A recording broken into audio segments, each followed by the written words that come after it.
Hey guys, what's up? It's Trent with Bully Barn. We got a Q&A today. I'm excited to bring you guys. I'm gonna answer a few questions, kind of give you my thoughts on some things, and you take and do what you want with it. But let's get started, guys.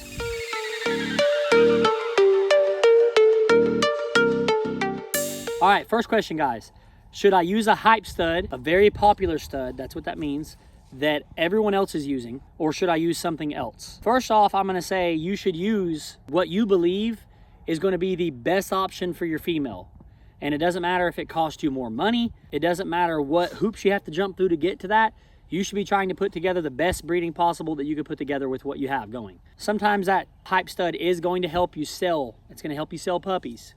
Although everyone else is using the same thing, the male is just one side. The female is a whole nother side of the pedigree. That can change things too. It depends on what you're trying to improve on. So just using a hype stud, just use a hype stud just to sell puppies is not the way I would go about things if it were me.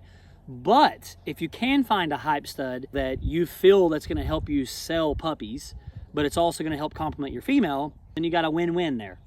But on the other side of things, I myself would try to use the best stud that I think is going to complement my female so I can improve. That's the key there. When you're first starting out, guys, you're not gonna have you don't have a huge platform. You're not gonna be able to just sell puppies left and right. That's not how it works. This stuff doesn't happen overnight. It takes a long time to gain a platform. You have to show your product, what you can do with your product, how your product produces, just like anything else. Or you could use something else. Not a crazy hype stud, something that you've kind of seen that diamond in the rough. It's a real nice dog. Maybe doesn't have a lot of hype in the ped, but not a lot of people have used it, because there's also a value to having something that no one else has, something that's considered exclusive.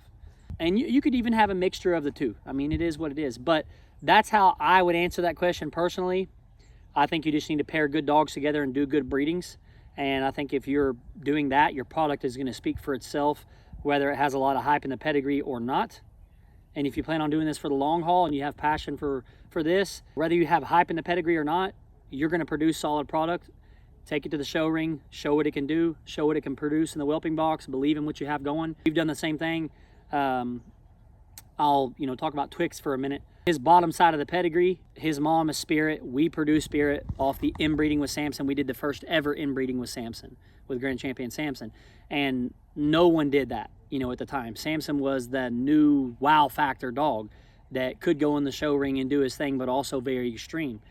Now, I will go to say that I don't think he's necessarily produced a ton of dogs like him, because he hasn't. But he still produced a lot of really nice things for us and great qualities and stuff to move forward with. And a lot of it's about the pick you make as well, guys. But we did that with the inbreeding with Samson. We inbred him. We kept Spirit, which is an inbred Grand Champion Samson daughter. We outcrossed with something that we thought would really complement her very well, which was Grand Champion Buckus. We purchased Buckus, and then we bred Buckus to her, and that's how we got Twix. That is a very exclusive pedigree. It does have hype on both sides of the pedigree. It's got Lounge Blood.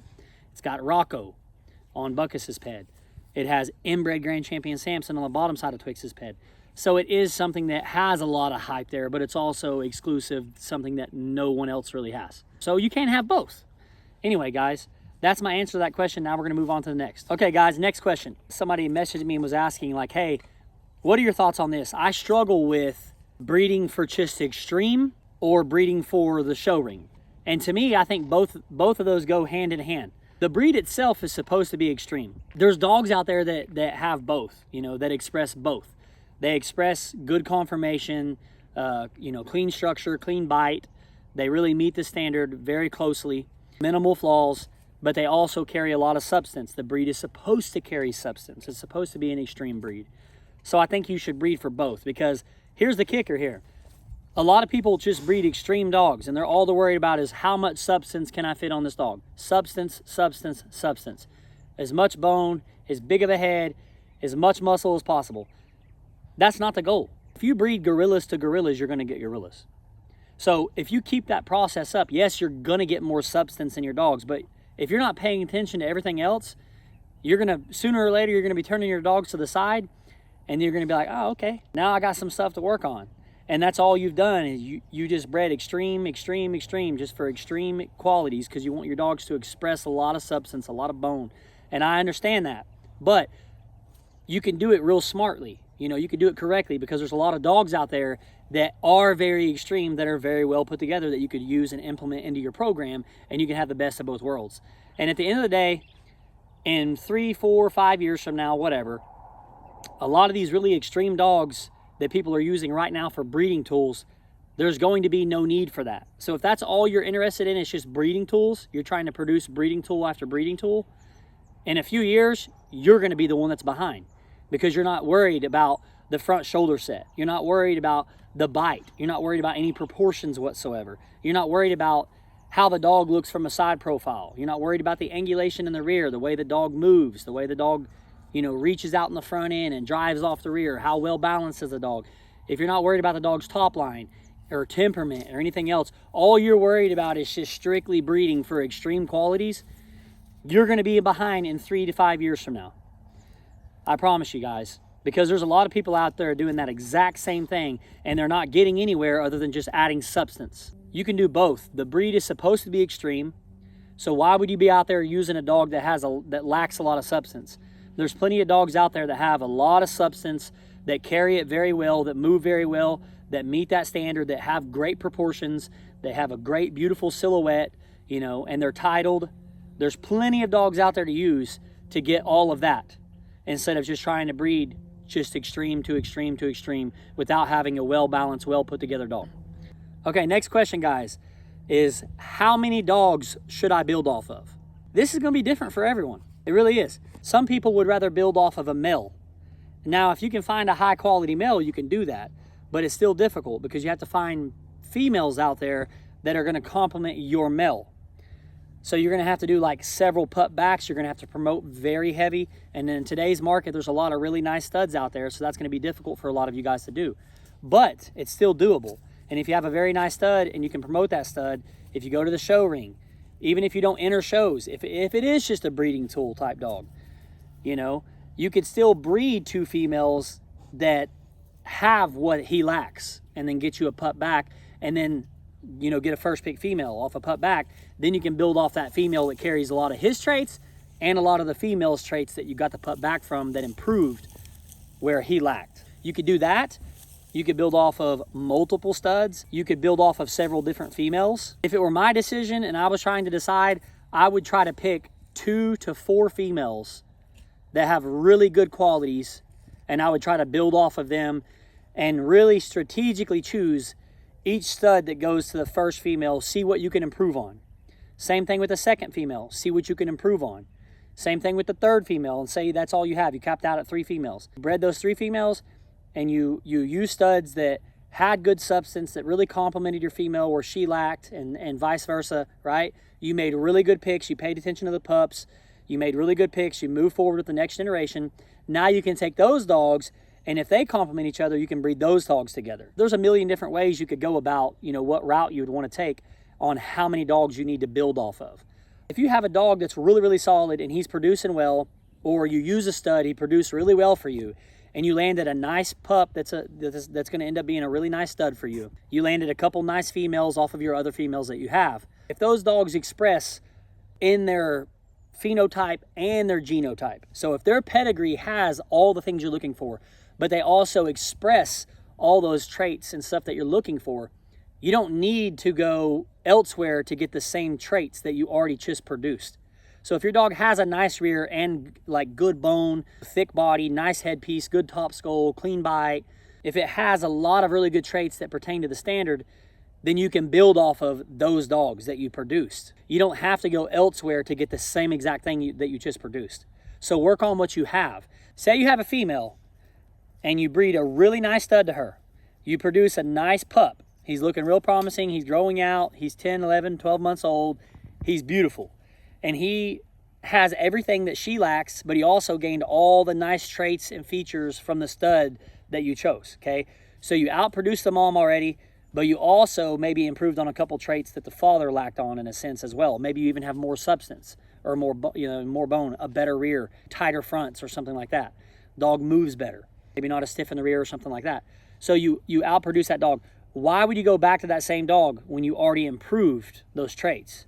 Use that dog, okay, and move forward. Now, your other females that you have, you know, wherever they lack, you're going to bring in a stud to use on that female and improve her as well. And it's just, you're taking dogs that you're working with when you're building off dogs. So say you start, like I said, with 3 females, guys. Female 1, female 2, female 3, okay? You're going to breed studs. Strategically pick studs. Don't go just picking anything just because it has a bunch of hyped up stuff in the ped. Use a dog that you need, a dog that really truly expresses in the pedigree and as far as phenotype. You're looking for something that expresses exactly what you're needing. And if it is heavily line bred and correctly bred, that's going to be even better because those features and those traits are consistent throughout that pedigree. So it's probably going to produce very consistently for you.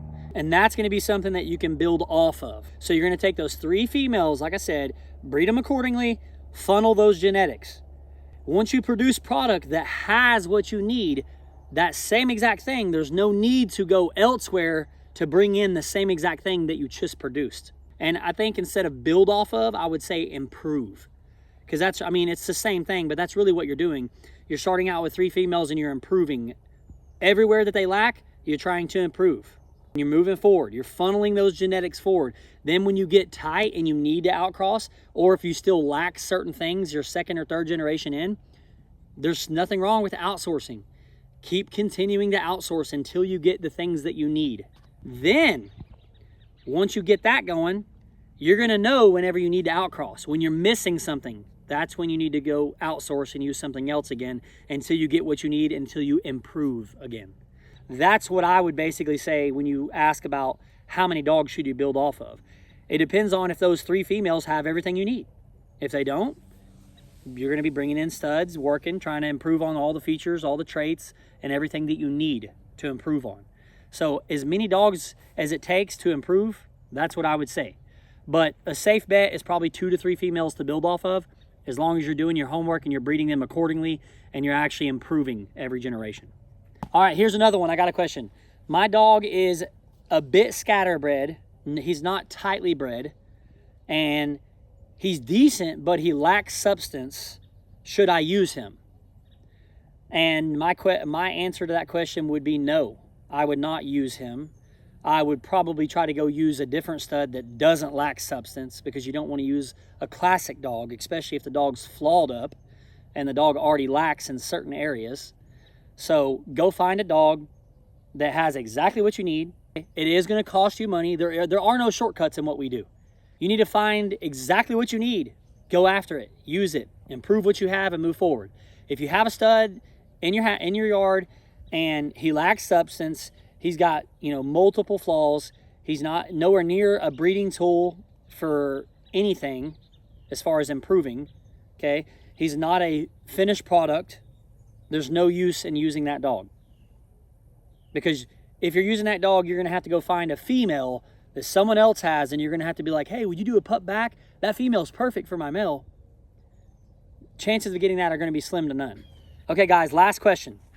What are some of the most important things when trying to aim toward a good top line? There's going to be several different things you're looking at. You're looking at the front shoulder set of the dog, and you're looking at the rear end of the dog. They have to be in balance, and they both have to be structured very well in order to have a good top line.